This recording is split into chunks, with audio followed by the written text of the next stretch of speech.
I think the reason maybe confidence in the UN has dropped is simply because of how it's set up. And well, I'm talking for me personally. I can't talk for everybody, but it seems like systematically the way decisions are taken in the UN, it doesn't appear to be the fairest system. Like, I know there's this veto system with certain countries having significantly more power, and just when you have a system that is set up like that, it's very difficult to have confidence in that system over time because people will see that in the way that the UN responds to various global crises, it is not necessarily always just and it's not necessarily always equitable.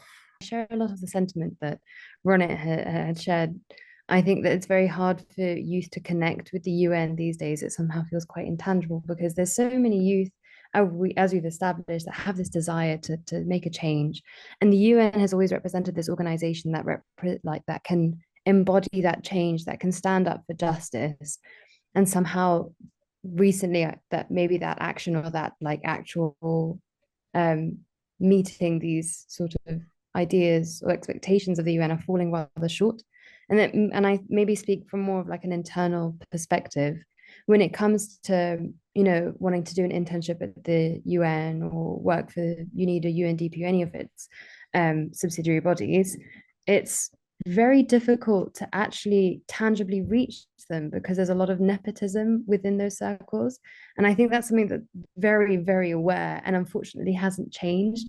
And so amongst the circle of friends or colleagues that I work in, like a lot of people have really tried to get into the circle, and unless they know someone, will never make it.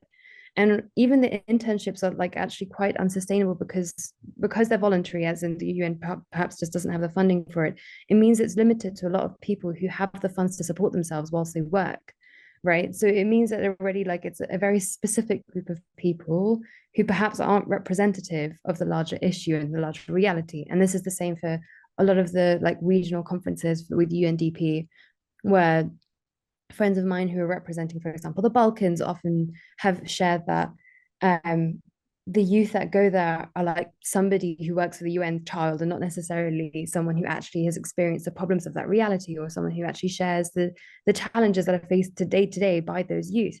And so when our youth voices are being heard, it's to be said that everybody's voice should be heard. But then perhaps sometimes some are being heard louder. And like Lewis shared, not everybody even has access to these spaces. And so when we do have the opportunity with the UN to do something like that, it should be taken very carefully to make sure that those that are facing the real challenges are having their voices heard. The next event in this conference, the IEF conference, is in fact on those changes, on the need for changes in the global governance approach. And of course, it is one of the 5 themes of the Summit of the Future is the involvement of youth. So the fact that they have actually put that on the agenda as one of the 5 major themes of this Summit of the Future shows that there's a growing awareness that youth cannot be excluded.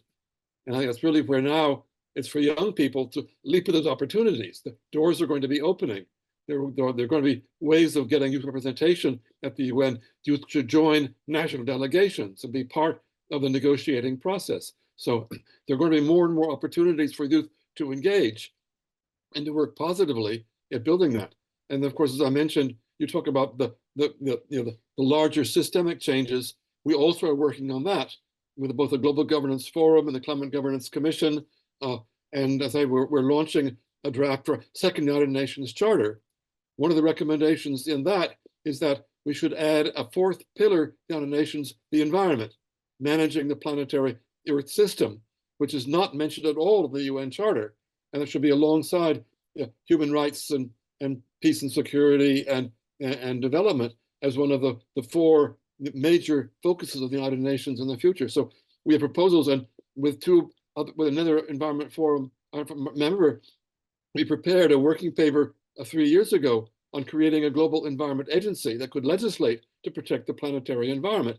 And that report has been picked up by the High-Level Advisory Board of the UN as the basis for their recommendations of what should be done to improve environmental governance. So we are, even within the Environment Forum, we are also active at that level trying to bring about changes.